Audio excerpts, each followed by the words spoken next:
Halo BD-Girls. Kamu pasti pernah menikmati cita rasa mie instan kan? Boleh jadi yang kamu makan itu merupakan produk dari Indofood. Soalnya kan perusahaan ini menjadi yang nomor 1 di Indonesia dan produknya telah go internasional. Tapi kamu tahu nggak sih siapa pemilik dari Indofood? Nggak tahu? Nah kalau gitu kamu tonton sampai habis aja video aku. Inilah perjalanan karir dan kekayaan Om Lim, si bos Indofood. Yaudah kita bongkar.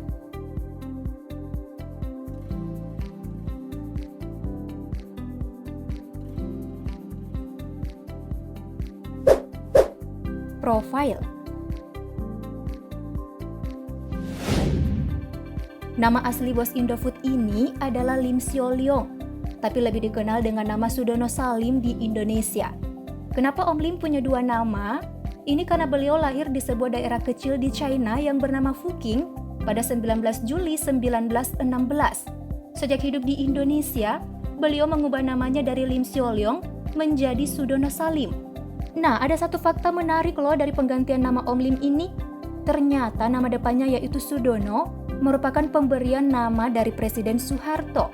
Om Lim emang sahabat dekat dengan Presiden kedua Indonesia yang menjabat selama 32 tahun itu.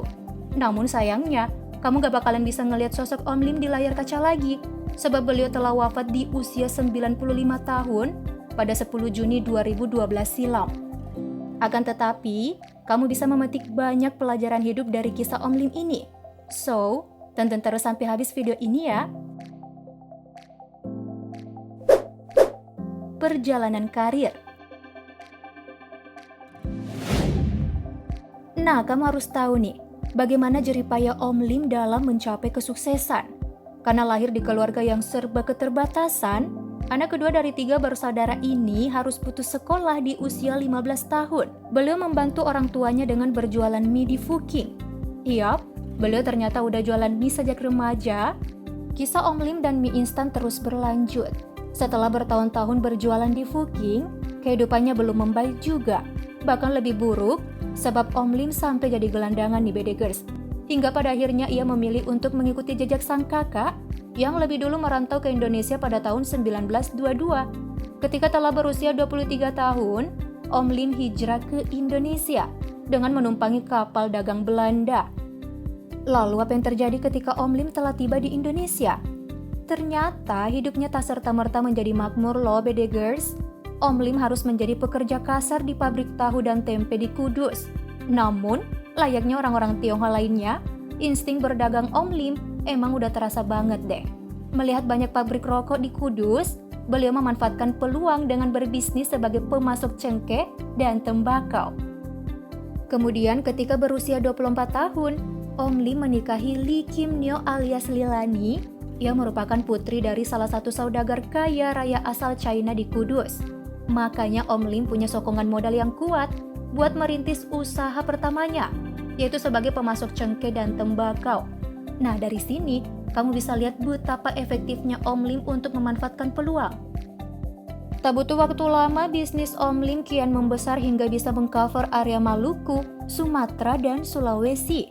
Setelah itu beliau lalu merambah bisnis baru, yaitu memasok alat medis untuk tentara Indonesia yang saat itu masih tengah berjuang untuk mengusir para penjajah. Namanya pun kian dikenal se-Nusantara sebagai salah satu pengusaha muda yang cerdas dan kaya raya. Koneksi Om Lim pun kian banyak hingga membuatnya saling kenal dengan Presiden Soeharto yang kala itu masih berstatus sebagai perwira.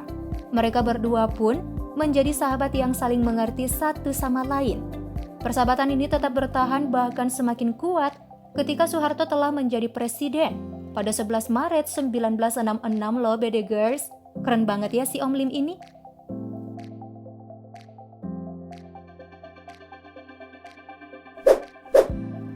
Bisnis. Setelah sukses besar pada awal karirnya merintis usaha di Indonesia, sepak terjang Om Lim kian tak terbendung lagi nih BD-Girls. Dimulai dengan bisnis tekstil yang mana Om Lim mengimpor barang bakunya langsung dari Shanghai. Tapi sehebat-hebatnya kisah Om Lim sebagai pengusaha ulung, ia tetap juga pernah gagal ketika Bank Windu Kencana yang didirikannya pada tahun 1954 harus gulung tikar. Lalu apa yang dilakukan Om Lim setelahnya? Beliau tak juga patah semangat dan kembali mendirikan bank pada 21 Februari 1957 yang kini menjadi bank swasta terbesar di Indonesia, yaitu Bank Sentral Asia alias BCA. Setelah bisnis tekstil dan perbankannya sukses, pria yang semasa remajanya hanyalah seorang gelandangan di China ini kian memperlebar sayapnya di tanah air. Om Lim mulai merambah sektor hasil hutan, properti seperti bangunan dan hotel, dan jasa asuransi. Nah, bukti bromance yang sangat kuat antara Om Lim dan Presiden Soeharto pun terlihat pada tahun 1967. Waktu itu, pengusaha 4 anak ini mendapat mandat dari sang presiden buat mengurus impor beras sebanyak 35.000 ton. Wah. Setelah itu Presiden Soeharto menyarankan Om Lim untuk merambah bisnis pangan karena Indonesia sedang mengalami krisis beras. Dan dari sinilah ia menyadari kalau udah saatnya rakyat pribumi mengkonsumsi gandum sebagai bahan pangan utama. Emang cerdas banget ya Om Lim ini. Kemudian berlanjut ke tahun 1968, Om Lim membentuk PT Bogasari bersama 3 kolega terdekatnya, yaitu Djuhar Sutanto, Sudwi Katmono, dan Ibrahim Rizja. Adapun perusahaan ini hanya fokus buat memproduksi tepung terigu. Lalu pada tahun 1975, 4 rekan bisnis yang dijuluki The Gangs of Four ini kembali collab untuk mendirikan PT Indosmen Tunggal Prakarsa. Lalu di tahun yang sama juga Om Lim yang telah menguasai beberapa sektor akhirnya mendirikan Salim Group, tepatnya pada 4 Oktober 1975. Perusahaan inilah yang kemudian menaungi Bogasari, Indosmen, Indofood, Indomobil, BCA, Indosiar, ACA, hingga KFC, dan masih banyak lagi.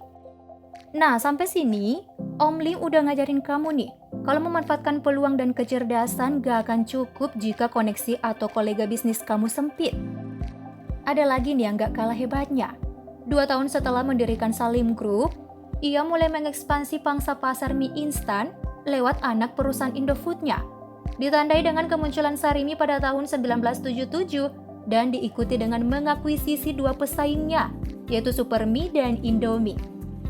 2 merek mie instan ini akhirnya bernaung di bawah payung Indofood berkat kelihayan negosiasi Om Lim.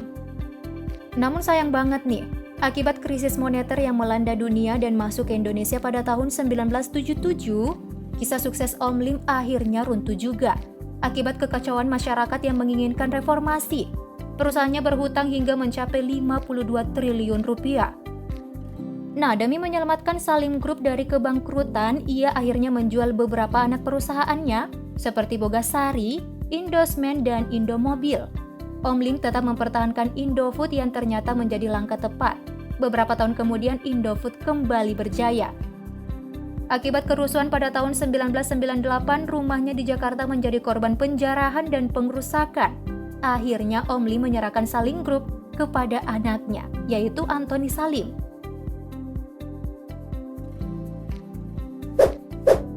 Kekayaan.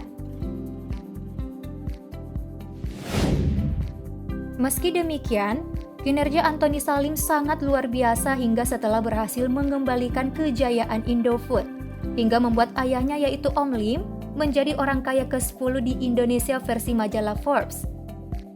Nah, pada tahun 2006 kekayaan mantan gelandangan di China ini mencapai 800 juta US dollar atau setara dengan 11 triliun rupiah. Namun akibat usia yang telah sangat senja dan penyakit, Om Lim akhirnya wafat pada 10 Juni 2012. Selamat jalan Om Lim, terima kasih atas pelajaran yang telah kau berikan kepada kami.